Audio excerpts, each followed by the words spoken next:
Capítulo 5 dos Direitos de Vizinhança, artigo 1277 ao artigo 1313 do Código Civil Brasileiro. Direito de Vizinhança.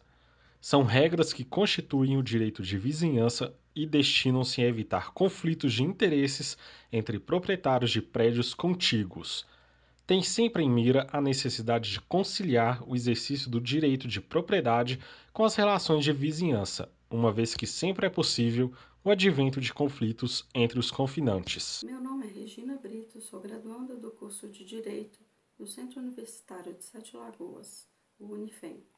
Vou falar para vocês da seção 1, que dispõe do uso anormal da propriedade.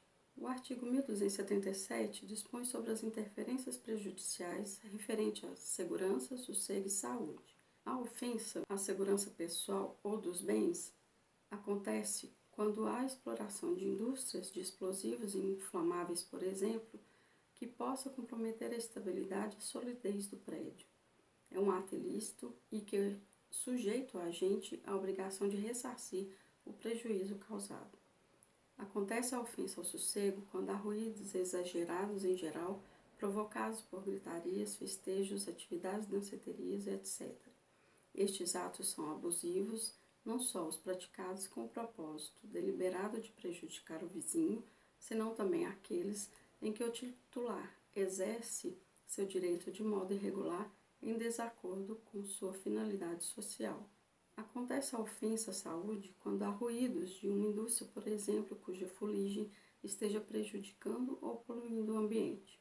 Estes atos são lesivos, embora o agente não esteja fazendo uso anormal de sua propriedade e a atividade tenha sido até autorizada por alvará expedido pelo poder público. No parágrafo único do artigo 1277, proíbe-se estas interferências, tratando-se de zona mista, residencial, comercial e industrial. As residências têm que suportar o rumor da indústria e do comércio nas horas normais dessas atividades, mas esses ruídos não poderão exceder o limite razoável de tolerância, nem se estender aos dias e horas reservados ao repouso humano. No artigo 1278, a proteção conferida no artigo 1277 de fazer cessar as interferências prejudiciais à segurança, ao sossego e à saúde acabam não prevalecendo, quando tais interferências forem justificadas pelo interesse público. Nesses casos, o vizinho sofrerá as interferências em nome do interesse público. No entanto, será indenizado, levando em consideração todos os danos experimentados. Não havendo outra possibilidade de cessar estas interferências devido à prevalência do interesse público, é razoável exigir que todas as precauções sejam tomadas para evitar danos maiores que os próprios da atividade desenvolvida. O artigo 1279 trata de medidas judiciais às quais você pode ingressar com uma ação preventiva ou ainda para diminuir a situação causada nos artigos anteriores. Pode o juiz, nesse caso, por exemplo, fixar horários de funcionamento da atividade considerada nociva, exigindo a colocação de aparelhos de controle de poluição ou mesmo levantando barreiras de proteção. No artigo 1280, a ameaça de desabamento de prédio em ruínas constitui negligência do proprietário. O vizinho ameaçado pode simplesmente forçar a reparação, exigindo que a outra parte preste em juízo caução pelo dano iminente. Cabe também ao poder público o direito de ajuizar a ação, a fim de obter a cessação do uso nocivo da propriedade. O artigo 1281 trata da hipótese de alguém estar legalmente autorizado a entrar em propriedade alheia e nele edificar passagem de tubos, tubulações e outras hipóteses. Nesses casos, o proprietário e o possuidor, cujo prédio está obrigado a aceitar a execução dessas obras, está legitimado a exigir garantia, desde que prove, inclusive mediante perícia, se necessária, a presença do dano iminente. Olá pessoal, hoje eu vou falar com vocês a respeito dos direitos de vizinhança, que estão previstos na seção 2 do Código Civil. Eu vou falar então das árvores limítrofes. Bom, o artigo 1282 dispõe o seguinte: a árvore cujo tronco estiver na linha divisória presume-se pertencer em comum aos donos dos prédios confinantes. O que esse artigo quer dizer? Bom, o tronco que estiver tanto no terreno A quanto no B, o código entende que pertence em comum a ambos os donos dos terrenos distintos. O artigo 1283 já diz o seguinte: as raízes e os ramos de árvores que ultrapassarem a extrema do prédio poderão ser cortados até o plano vertical divisório pelo proprietário do terreno invadido. Preste bem atenção uma coisa: as raízes e os ramos de árvores que ultrapassarem a extrema do prédio. Então, essas raízes, esses ramos, somente poderão ser cortados se estiver do seu lado do terreno. Se estiver no terreno do vizinho, pertence a ele. E por último, o artigo 1284 fala o seguinte: os frutos caídos de árvores do terreno vizinho pertencem ao dono do solo onde caíram, se este for de propriedade particular.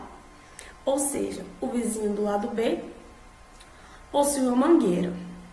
O fruto que cair do meu lado será meu, me pertence. Mas olhe bem, se for o caso de propriedade particular. Caso contrário, isso não vai ocorrer. Bom, a questão do direito de vizinhança é muito importante para o nosso dia a dia, porque a gente convive em uma sociedade, então seria impossível conviver sempre em harmonia sem essas disposições legais. Bom, aqui a gente tem uma jurisprudência de uma ação que foi ajuizada contra um vizinho justamente por causa dessas árvores limítrofes. O vizinho A entrou com uma ação contra o vizinho B por falar que as árvores que o vizinho B possuía estavam invadindo o seu terreno e caindo folhas e galhos e atrapalhando até mesmo o seu dia a dia, pois não permitia nem abrir a janela da sua própria casa porque a árvore estava invadindo o seu terreno. Bom, como a gente pode ver aqui, a parte requerida fez o recurso de apelação contra a sentença do juiz que havia deferido os pedidos feitos na exordial pela parte requerente. Ocorre que o tribunal entendeu que a parte requerente tinha razão nos seus pedidos e assim julgou improcedente o recurso interposto pela parte requerida. E mais, autorizou a parte requerente a retirar esses galhos que estão prejudicando e determinou que a parte requerida fizesse uma precaução para que nunca mais isso ocorresse, ou seja, atrapalhar o outro. Determinou que fosse instalada redes de proteção, fosse tomado cuidado na hora da poda, para sempre estar cuidando. Isso evidencia que a gente sempre tem que tomar cuidado com o que a gente tem do nosso lado, porque o vizinho pode estar se sentindo prejudicado por uma coisa que é nossa, então incumbe a nós também ter esse cuidado. Boa noite, meu nome é Slaughter. Hoje eu vou estar falando aqui para vocês um pouco sobre os institutos da passagem forçada e da passagem de cabos e tubulações. A passagem forçada está prevista lá no artigo 1285 do Código Civil, na parte do direito de vizinhança.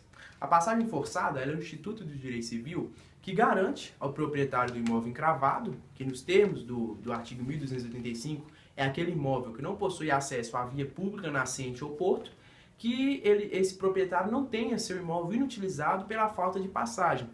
Dessa forma, o proprietário vizinho ele é compelido a deixar que o proprietário do imóvel encravado utilize seu imóvel para ter acesso, para ter passagem à via pública e ter acesso à via pública. Tudo isso é feito mediante uma indenização que seja suficiente para ressarcir o proprietário pelos eventuais prejuízos que possam advir do trânsito e da passagem que vai ser aberta em sua propriedade. Quando a gente fala em passagem forçada, a gente, logicamente, já está falando indiretamente, né, ou diretamente também, em uma restrição ao direito de propriedade. Dessa forma, a doutrina ela elencou 2 requisitos para que a passagem forçada possa ser concedida. O primeiro deles é que o encravamento tem que ser natural, ou seja, o encravamento ele não pode derivar de conduta imputável ao proprietário do imóvel. Um exemplo que a doutrina traz aí é a utilização de explosivos, quando o proprietário do imóvel utiliza-se de explosivos e se coloca em situação de encravamento. Os explosivos eles abrem crateras lá em volta do imóvel e assim o imóvel fica em situação de encravamento. Há uma exceção para essa situação, quando o próprio proprietário se coloca em situação de encravamento.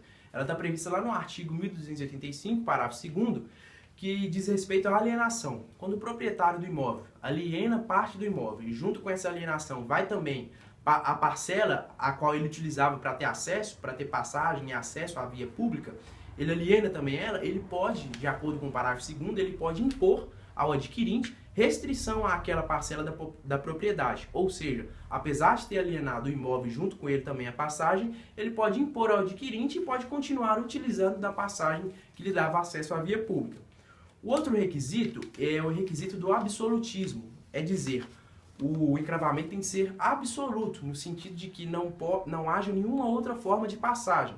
Dessa forma, se houver qualquer passagem que dê acesso à via pública, seja ela penosa, seja ela de difícil acesso e que ofereça até riscos à segurança, o proprietário não fará jus a esse benefício.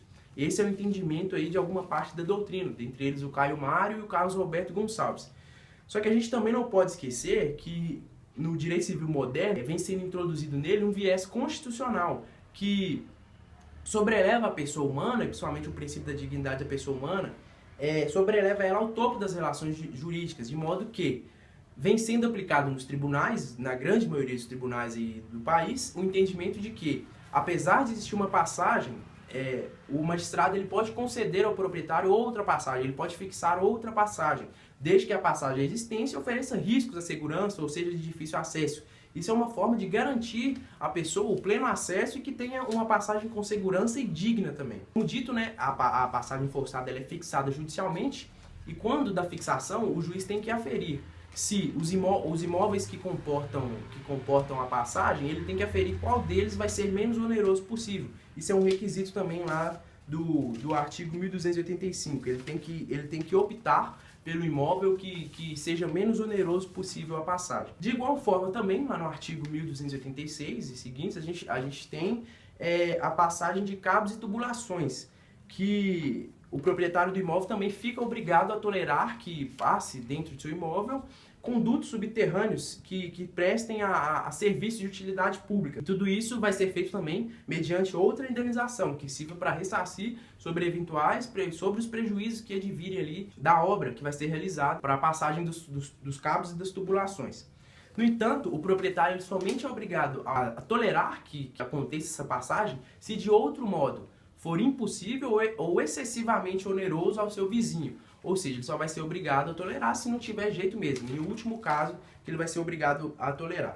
O proprietário do imóvel, que é onerado pela passagem, ele pode, depois que as obras estiverem prontas lá, dos condutos subterrâneos, ele pode, se assim ele entender, ele pode remover do lugar que foi instalado inicialmente e colocar em outro lugar. Mas desde que ele arque com os custos, com todos os custos efetivos para essa remoção. Caso as obras também elas ofereçam riscos, né? Principalmente a gente tem aí obras de condutos subterrâneos, serviços de gás, serviços, né, que possam oferecer um risco assim ao proprietário, ele poderá exigir também a realização de obras de segurança. E essas obras serão feitas pelas concessionárias de serviço público, ou seja, as empresas que fornecem os serviços que estão passando ali dentro do imóvel.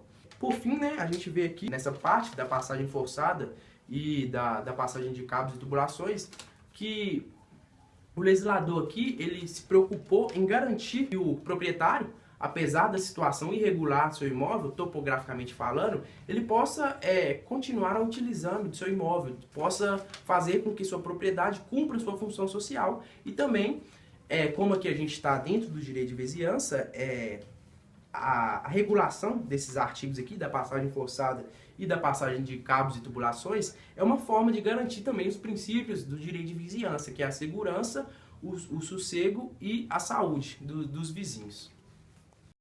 Dando sequência à apresentação do trabalho aí sobre o direito de vizinhança, eu vou falar um pouco sobre das águas. Está disposta no artigo 1288 ao artigo 1296 do Código Civil. O artigo 1288 ele fala o seguinte, que o dono ou possuidor do prédio anterior ele é obrigado a receber as águas que correm naturalmente do prédio superior, não podendo realizar obras que embaraçem o fluxo. Porém, a condição natural é que o proprietário do prédio inferior, a situação dele não pode ser agravada por obras feitas do possuidor do prédio superior.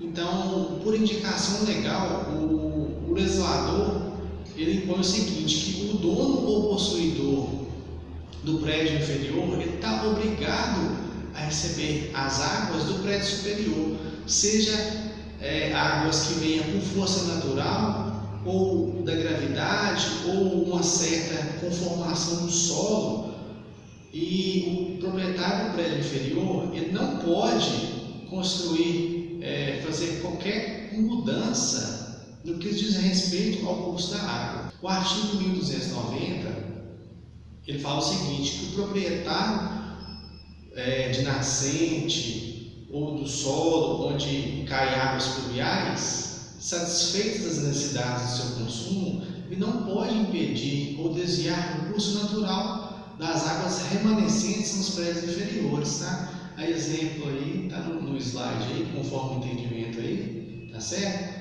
Então, o dono do prédio onde existem fontes naturais de água, ele tem o direito de usá-las de acordo com suas necessidades. O artigo 1291, ele fala o seguinte, pessoal, que o proprietário do imóvel superior, ele não pode poluir as águas indispensáveis às primeiras necessidades da vida dos possuidores dos prédios inferiores. As demais que houver poluição, ela deverá ser recuperada, ressarcindo os danos que esses sofrerem. Se não for possível a recuperação do desvio do curso artificial das águas. Um exemplo clássico disso aí é as indústrias. As indústrias elas não podem lançar diretamente ao esgoto as águas antes de ser tratadas dentro da própria indústria. Depois de tratadas, elas podem ser arremessadas aos esgotos. O artigo 1293 ele visa promover a exploração agrícola e industrial da propriedade, permitindo ao vizinho construir aquedutos e canais para receber águas indispensáveis às necessidades básicas, não podendo, no entanto, causar prejuízos à agricultura ou à indústria. Continuando no 1293, ainda no seu parágrafo 1º, ele prevê indenização ao proprietário que vier sofrer algum prejuízo com a construção da obra de canalização, né? Seja ela por infiltração ou por interrupções.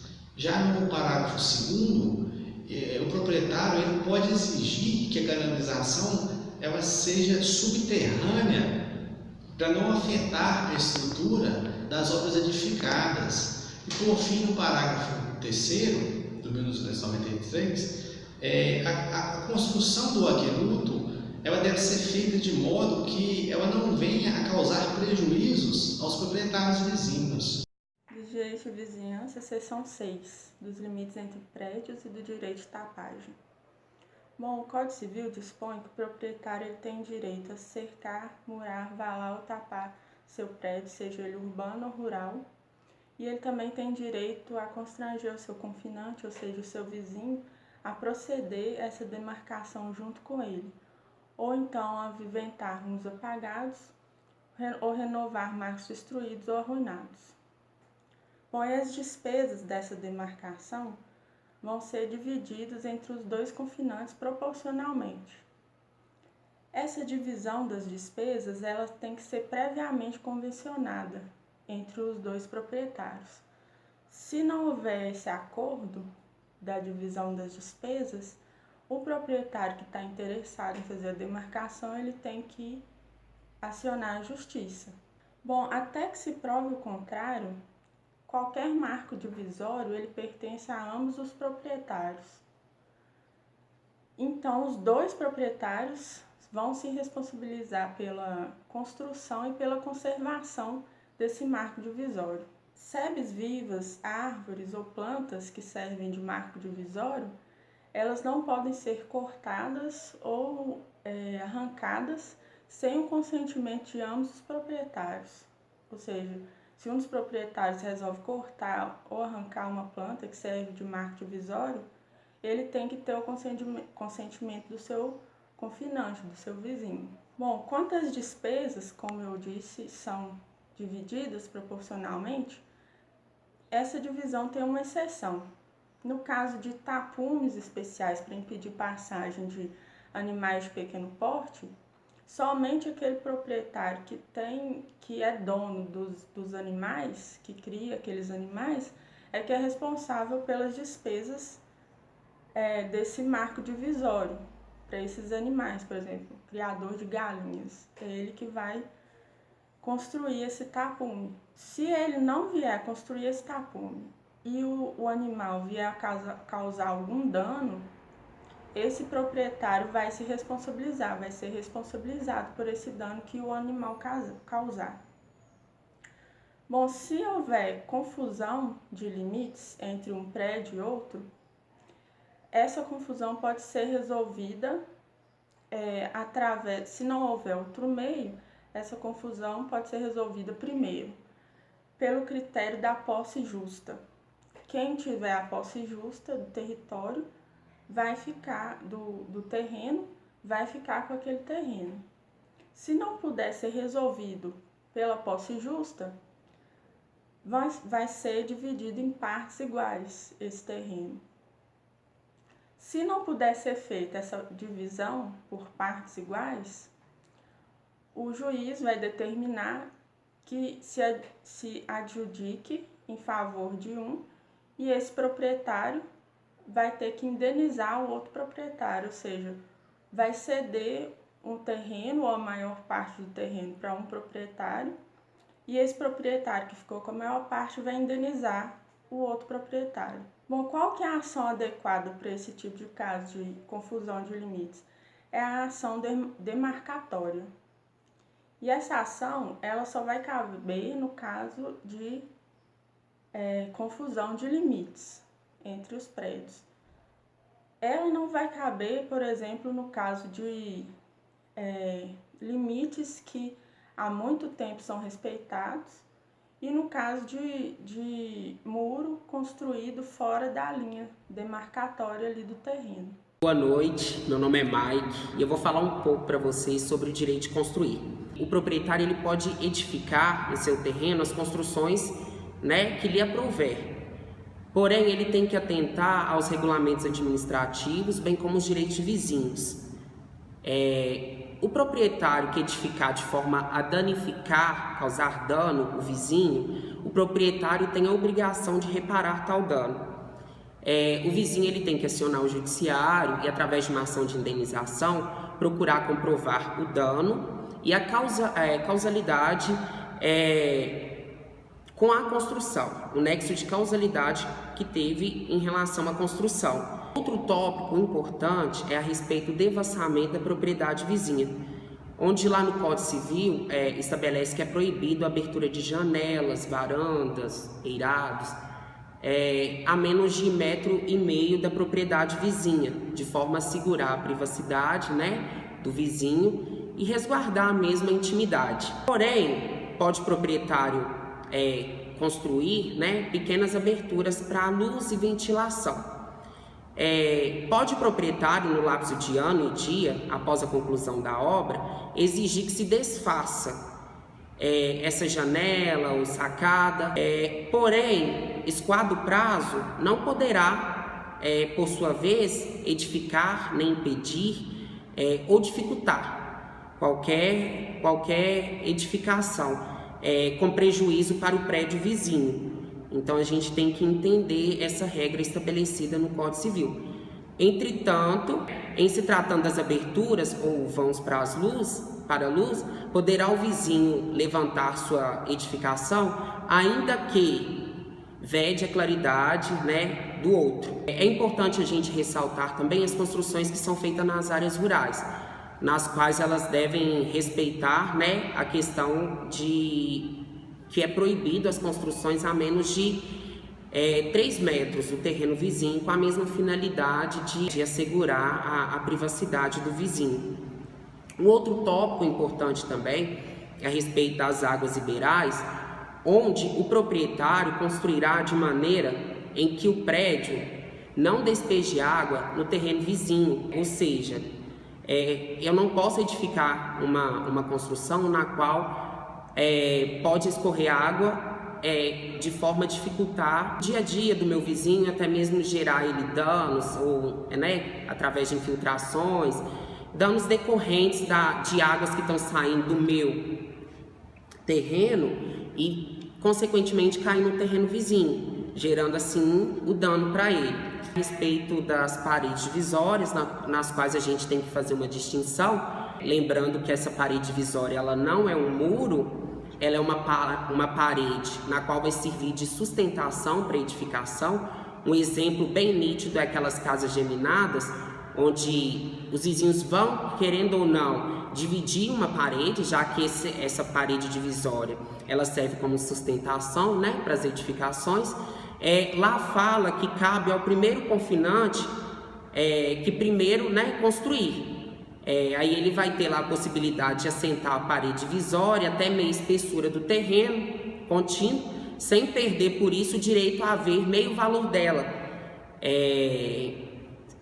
Se o vizinho travejar, caso em que o primeiro fixará a largura, né, a profundidade do alicerce. Então a gente tem que entender que o primeiro que construir, ele vai estipular essa questão da profundidade do alicerce, essa questão de fixar a largura, né, que é algo que é interessante também, que cabe ressaltar. E por último, um ponto bem importante, que é a respeito do uso do prédio do vizinho. O proprietário ou o ocupante do imóvel, da construção, ele tem que tolerar que o seu vizinho adentre a sua propriedade em 2 situações. A primeira das situações é para construção, para reconstrução. É muito comum, por exemplo, quando está construindo um muro ou alguma coisa que precise adentrar o terreno vizinho para poder finalizar a construção. Nessa situação, através de um aviso prévio, o proprietário ele deve tolerar a presença do vizinho em seu terreno. Outra situação onde o proprietário deve tolerar a presença do vizinho é quando os seus pertences caem de alguma forma, né, lá no terreno do vizinho. É muito comum a gente ver animais mesmo que vão parar no terreno vizinho, e nessa situação o proprietário é obrigado, né, a tolerar a presença do vizinho lá em sua propriedade, né, para fim de dirimir qualquer problema que possa acontecer pelo fato de o proprietário impedir, né, a presença do ocupante ou do proprietário, né, no seu terreno. O proprietário ele pode fazer apenas uma exigência que é em relação ao horário. Então o proprietário pode estabelecer, né, um horário para que o vizinho adentre o seu terreno.